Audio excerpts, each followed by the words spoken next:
¿Por qué? Porque está tomando el liderazgo, está tomando el control de su vida. El líder marca el paso de su vida, a qué velocidad quiere ir. Yo puedo escribir un guión de segunda, puedo conseguir un director de baja categoría y mi película va a ser mala. Pero yo puedo escoger el mejor director, escribir el mejor guión y que la película se gane un Oscar. ¿Eso quién lo decide? Eso lo decide el liderazgo que tenga yo en mi vida. Entonces vamos a trabajar un poquito y vamos a ver qué es el liderazgo personal. ¿Quién es esta persona? Él fue condenado a cadena perpetua en el 64. Estuvo 27 años preso.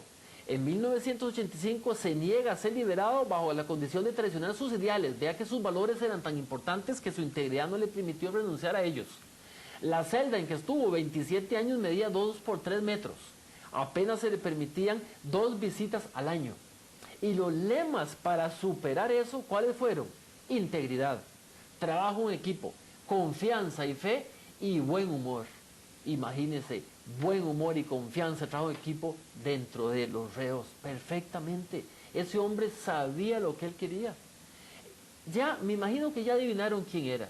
Sí, vamos a ponerle otras imágenes, a ver si usted lo distingue, a ver si lo recuerda. Exactamente, adivinó, Nelson Mandela. Cuando llegaron a recibir a Mandela después de 27 años de estar preso, entonces le dijeron, qué horror el sufrimiento que tuviste adentro. Y él dijo, ¿cuál sufrimiento? Sí, aproveché estos años para crecer, para ser mejor persona. Entonces le dijeron, bueno, vamos a vengarnos de los que te tuvieron preso 27 años. Y él dice, ¿cómo vengarme? En 27 años aprendí a perdonarlos. Y no solo los perdonó, sino que tiempo después se lanzó a la política, quedó el primer ministro de su país y a los primeros que llamó para que lo ayudaran a gobernar fue a los que lo tuvieron prisionero. El líder perdona, el líder aprovecha los malos momentos para crecer, para sacar agallas y para fortalecerse. Eso es liderazgo personal. Vamos a ver si ustedes distinguen quién es esta otra persona. Por supuesto que ya saben quién es, la Madre Teresa. Ella era hija de un comerciante albano. Resulta que sintió el llamado desde pequeña por Dios y se alistó en una orden religiosa. Ellos hacen voto de castidad, voto de pobreza y voto de obediencia. Sin embargo, ella le dijo al Papa que quería crear su propia orden, porque ella quería ayudar a los pobres de los más pobres. Quería ayudar hasta que duela. Y la Madre Teresa recogía fondos. Y una vez estaba en su leprosario en Delhi. Y llegaron unos periodistas extranjeros. Y cuando ella le enseñaba a sus enfermos, había una persona que tenía su cara muy dañada. Y ella con la ropita, el sari, le limpió la cara, le limpió las heridas y le dio un beso en la frente. Los periodistas se volvieron entre ellos y dijeron, yo no haría eso ni por $20,000. Entonces la Madre Teresa los volvió a ver y les dijo, mi querido amigo, yo tampoco lo haría por $20,000. ¿Qué quiere decir eso?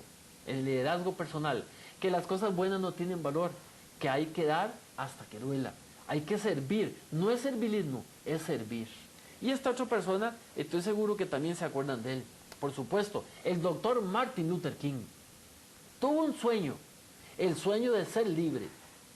Su hija le preguntó un día, papá, ¿cuándo vamos a poder sentarnos en la parte de adelante de los buses? En ese momento en Estados Unidos la gente de color negro no podía sentarse adelante.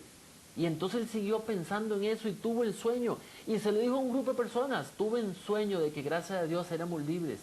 Pues resulta que por decir eso lo mataron. ¿Qué quiere decir Martin Luther King? Que el líder está dispuesto a llevarlo hasta las últimas circunstancias. Vamos a ver esta otra persona, a ver si lo distinguen.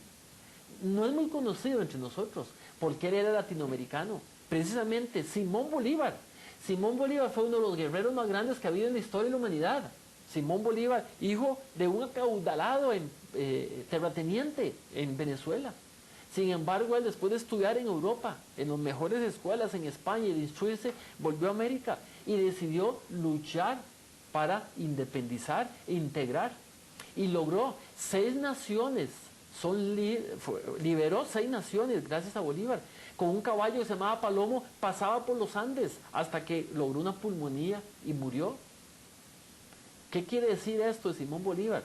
Que también cuando yo tengo un ideal, cuando tengo una causa, yo hago lo necesario para llevarla a cabo y renuncio a lo que sea. Estoy seguro que ya reconocieron a este otro gran personaje, un personaje que marcó la historia de la India. India antes de Gandhi, India después del Mahatma Gandhi. Esta persona nos enseña también gran sabiduría, lo que es el liderazgo personal. Por supuesto que ellos también fueron líderes de grandes masas, pero no hubieran podido ser líderes de nadie si no hubieran sido primero líderes de la persona más importante que hay en la vida, que es usted. Si yo quiero liderar a otros, tengo que liderarme primero a mí. Todo el mundo está muy enfocado tratando de ganar la batalla pública. Pero si yo no gano la batalla privada, que es conmigo mismo, no podré ganar la batalla pública. Gandhi era hijo de un ministro de Rajá. Se fue a Londres, a la metrópoli, a estudiar Derecho y se graduó como un doctor en leyes. Cuando volvió a la India, pasó por Sudáfrica y tuvo grandes historias allá, pero vamos a concentrarnos en lo que hizo. Llegó a India y no le gustó que el gran imperio, el imperio más grande que había en la historia de la humanidad en ese momento, era dueño de la India y decidió luchar para independizarse. Hizo varios votos. Hizo un voto de pobreza. Hizo un voto también de no violencia. Y sus seguidores decían, ¿cómo con un voto de pobreza y con un voto de no violencia vamos a independizarnos? ¿Cuánto tiempo le va a tomar, señor Gandhi? Y dice él, lo que me tome, el tiempo que sea necesario. 30 años luchó, 30 años. En los 30 años que él luchó para lograr la independencia de la India, lo tuvieron 22 veces preso. Gandhi era una persona que enseñaba con el ejemplo. Lo mataron 3 meses antes de la independencia. Resulta que no la vio. En ese momento, cuando un nacionalista le pegó un balazo, él estaba leyendo la Biblia. No era católico, pero él se instruía, era un gran hombre que se instruía mucho. Una vez llegó una señora y le dice, señor Gandhi, yo quiero que le enseñe a este niño, un niño en brazos de 2 años, a que no coma azúcar. Y el señor Gandhi vio al niño, vio a la señora y le dice, tráigalo dentro de una semana. La señora entonces se fue. Y la semana siguiente volvió y le dice, señor Gandhi, aquí está el niño. Gandhi se lo llevó. Al rato, un rato después, lo trajo y le dice, señora, aquí está el niño, no va a volver a comer azúcar. La señora vio al niño, vio a Gandhi y le dice, pero señor Gandhi, ¿por qué no hizo eso hace una semana si era tan sencillo? Y le dice, señora, usted no ha entendido, hace una semana yo también comí azúcar. Gandhi sabía muy bien que hay que enseñar con el ejemplo. ¿Cuántos padres de familia están diciéndole a su hijo que no haga tal o cual cosa y ellos son los primeros que las hacen? Llegan y maltratan a su esposa, llegan tomados a la casa. El padre de familia que dice al hijo, no mentir, no tienes que mentir. Y sin embargo cuando lo llaman dice, decirle que no estoy. El liderazgo es nada más con ejemplo. Entonces vamos a ver qué características de liderazgo tienen estas grandes personas. La pregunta es, ¿el liderazgo personal se hace o se nace? Vamos a ver las características que tenían estas grandes personas y muchas más acerca del liderazgo. Verdaderamente, una es el orgullo. El orgullo de estar uno contento, de estar feliz, de estar satisfecho con lo que está haciendo. El orgullo de levantarse cada día a luchar. El orgullo de levantarse cada día a enfrentar un día más. El orgullo de querer ser hoy mejor de lo que yo fui ayer. Y de querer ser mañana mejor de lo que yo fui hoy. Entonces, ¿de qué características estamos hablando? Que hay que tener valor. Valor para enfrentar la lucha. Que hay que tener autocontrol para controlarse uno, para saber cómo actuar. Hay que tener también justicia, ser justo. Hay que ser decidido. Hay que tomar decisiones y emprender. Hay que planificar. Verdaderamente no debemos de estar improvisando, tenemos que planificar, tenemos que comprometernos también. Esa es una palabra que hoy día no suena mucho. El otro día iba por la calle y encontré una señora diciéndole a un señor, te doy mi palabra. Y yo me devolví a decirle, mire señora, disculpe, ¿de qué está hablando? Eso ya no existe hoy día, la gente no tiene compromiso. La otra es ser agradable. Si yo quiero tener liderazgo personal, tengo que ser una persona agradable. Tengo que ser también una persona responsable. Una persona responsable es la que toma la responsabilidad y las riendas de su vida. Es una persona que se para encima de sus dificultades, no debajo de ellas. No es una víctima de las circunstancias. También otra característica es ser comprensivo. Es una virtud ser uno comprensivo de las personas, de las cosas. También cooperar, tener ese instinto de cooperación, darse a los demás. Ser proactivo. La persona proactiva es la que hace que las cosas sucedan. Es más cómodo, claro, ser reactivo. Es esperar a ver qué pasa para entonces actuar. En cambio, el proactivo tiene que hacer un esfuerzo adicional. Por eso son características que yo tengo que desarrollar. Son habilidades que todos las tenemos. Ser perseverante. Persevera y triunfarás. Ser educado. Si yo quiero tener liderazgo personal y yo quiero triunfar en la vida, yo tengo que ser una persona educada. Tengo que tomar decisiones. Tengo que correr riesgos. El que no se arriesga no se moja. No va a cruzar el río jamás. Y tengo que ser una persona íntegra. Tengo que tener mis valores. Entonces volvemos a hacer la pregunta. De todas estas características, ¿con cuáles cree usted que nacemos? Querido amigo, estas características y muchas más se construyen, se aprenden, se hacen. Todos venimos equipados para triunfar. Todos venimos equipados para ejercer nuestro derecho de liderazgo personal. Lo que pasa es que es más cómodo renunciar a ello. Es como si a mi carro, que tiene 8 cilindros, yo le desconecto 4 cilindros y funciona bien. Yo tengo 2 ojos, mejor me tapo un ojo. ¿Para qué quiero andar con tener 2 ojos? Es exactamente, venimos equipados para ello. Ejerzamos nuestro derecho y empecemos a desarrollar las habilidades necesarias, porque vienen vientos de cambio. Y vienen cambios muy fuertes, muy drásticos. Y va a haber solo 2 tipos de personas, las que fracasan y las que triunfan. Y eso va a estar definido por la calidad de su liderazgo personal. A la historia no le importa un comino, el rango o el título que un hombre haya tenido, ni el oficio que haya desempeñado, sino solo la calidad de sus obras y el carácter de su mente y de su corazón. Y efectivamente así es. Cuando vamos al cementerio y sepultamos a un familiar, lo único que vuelve con nosotros a la casa es la calidad de sus pensamientos y el tamaño de su corazón. Por eso, convirtámonos en líderes de la persona más importante que hay en esta vida, que es uno mismo. Sin embargo, hay que analizar muy bien las etapas del liderazgo, porque hay gente que cree que porque lo nombran en un puesto, el que sea, ya es un gran líder. Hay gente que lo nombran gerente y se cree un gran líder. Hay gente que lo nombran profesor y se cree un gran líder. Hay gente que lo nombran ministro y se cree un gran líder, etcétera, etcétera. O supervisor y se cree un gran líder. La primera etapa es cuando me nombran. La primera etapa de liderazgo se llama liderazgo de posición. Es la etapa más baja. Es apenas cuando yo empiezo. O sea, cuando me ponen a mí las rayas, es el inicio, es cuando yo empiezo. Entonces, ¿cuál es la segunda etapa si la primera etapa es apenas cuando me nombran? La segunda etapa se llama de relaciones. ¿Ve qué importante? Es cuando el líder empieza a construir un equipo. Pero un equipo de gente igual o mejor que él. ¿Ve qué importante? Esto se aplica también a la familia. ¿Qué quiero yo? Yo quiero construir con mis hijos un equipo que ellos sean mejor que yo. Porque es mi deber ser mejor que mis padres. Y mis hijos tienen que ser mejores que yo. Eso sucede en la comunidad, eso sucede en la empresa, eso sucede en el departamento. Entonces me nombran líder y de una vez empiezo a construir un equipo de gente igual o mejor. La tercera etapa, ¿cuál será? La tercera etapa es, una vez que soy consciente que me nombraron, que entonces empiezo a trabajar en mi crecimiento personal, en desarrollarme y en construir un equipo, empiezo a producir resultados. Dicen las estadísticas que solo el 85% de los que se nombran en cargos producen resultados. El otro 15% nunca lo logra, porque es la etapa de producción. Y de ahí viene la quinta etapa. La quinta etapa, y muy importante, perdón, la cuarta etapa, se llama la etapa de reproducción. ¿Qué quiere decir eso?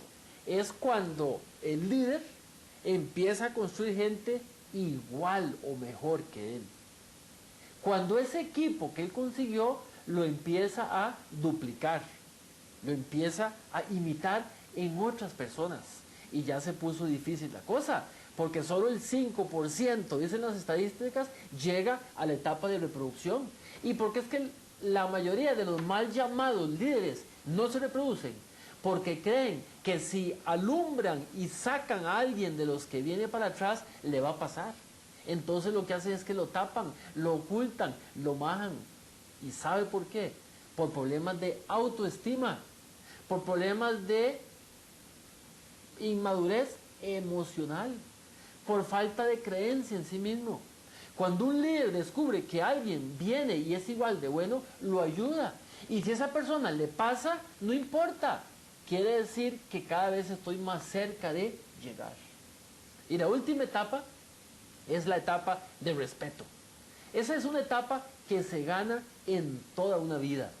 Tiene que pasar una vida entera de liderazgo personal para poder lograr ese respeto.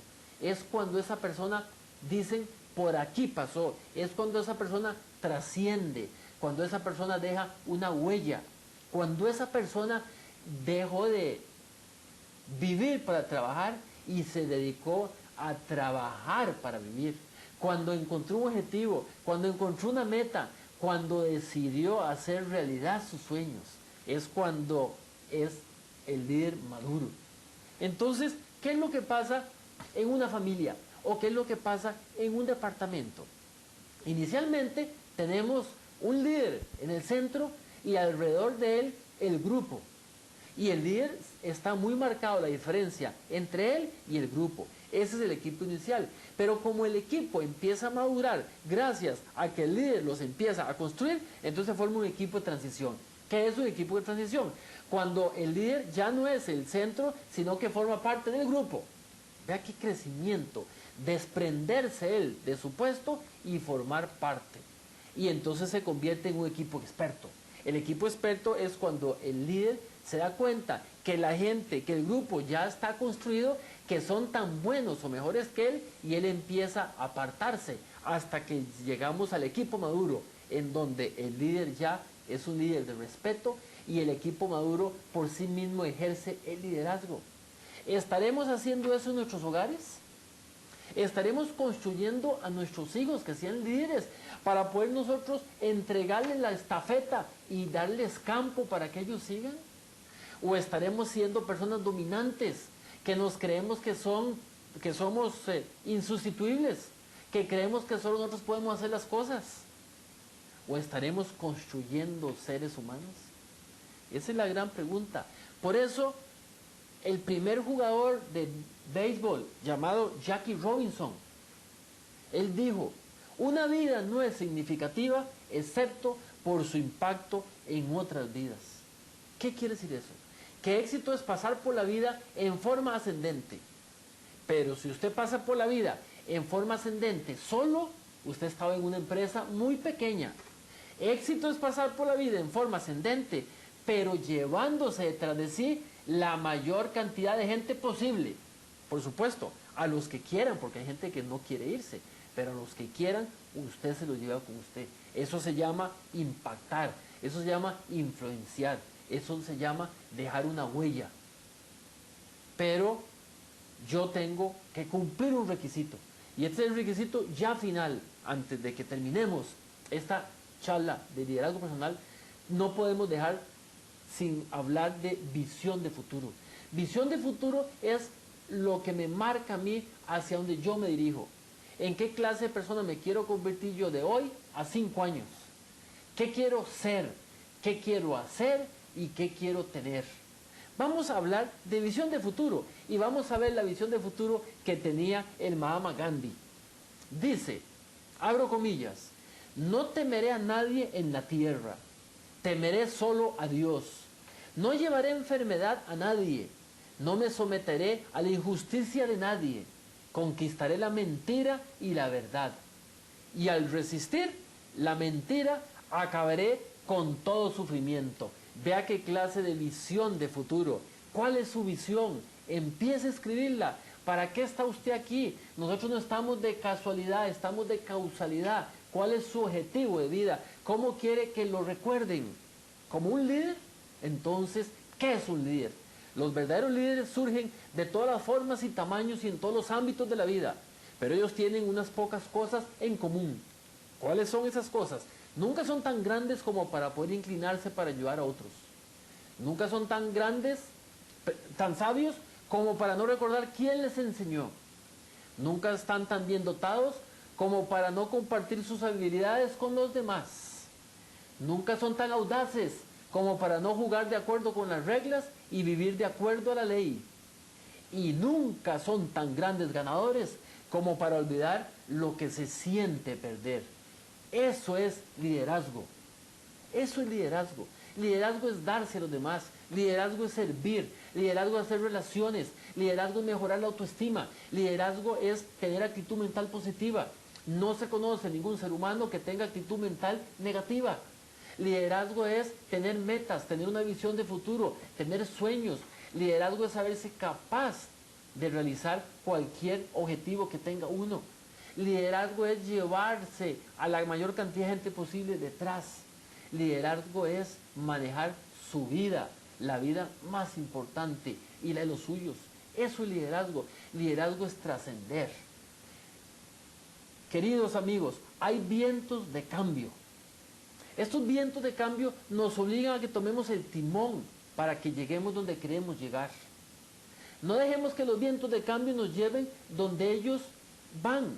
Dirijamos el timón, comprometámonos con nuestras metas, desarrollemos nuestro liderazgo personal. Iniciamos diciendo que el marinero experto usa los vientos en su favor, que los vientos no lo llevan a donde ellos van, sino el marinero hace que los vientos lo lleve a donde él quiere ir. Queridos amigos, hay vientos de cambio. Desarrollemos las habilidades de liderazgo personal necesarias para que estos cambios nos lleven a donde nosotros planificamos ir, para poder lograr nuestras metas y nuestros objetivos. Para que quede claro el mensaje, voy a contarles una metáfora y terminamos con esto nuestra conferencia. Había una vez un pueblo en que había un anciano que era sabio. Todas las tardes se reunían la gente para oír su sabiduría y le preguntaban y él contestaba. Resulta que había unos muchachos celosos que querían ver cómo él quedaba en ridículo. Y tuvo una idea uno de ellos y dice, ya sé lo que hacemos para que falle en la respuesta. Ven este pájaro, yo lo voy a tomar en mis manos y me lo voy a poner atrás. Y entonces le voy a preguntar, Señor, ¿este pájaro está vivo o está muerto? Si él me dice que el pájaro está muerto, entonces yo lo saco y el pájaro se va volando y queda en ridículo. O si él me dice que el pájaro está vivo, yo le estripo la cabeza y lo saco muerto y él de nuevo queda en ridículo. Y entonces se fueron con su malévolo plan y llegaron y le dijeron delante de todo el pueblo en aquella tarde, Señor, este pájaro que tengo aquí atrás, ¿está vivo o está muerto? El Señor los vio a los ojos, vio sus intenciones y le dijo, la vida de ese animal está en tus manos. Para despedirme y con mucho cariño para ustedes les digo que la vida de ustedes y cada uno está nada más que en sus propias manos. Que tengan mucho éxito con su liderazgo personal y estoy seguro que nos vamos a conocer en la Cumbre del Éxito. Muchas gracias.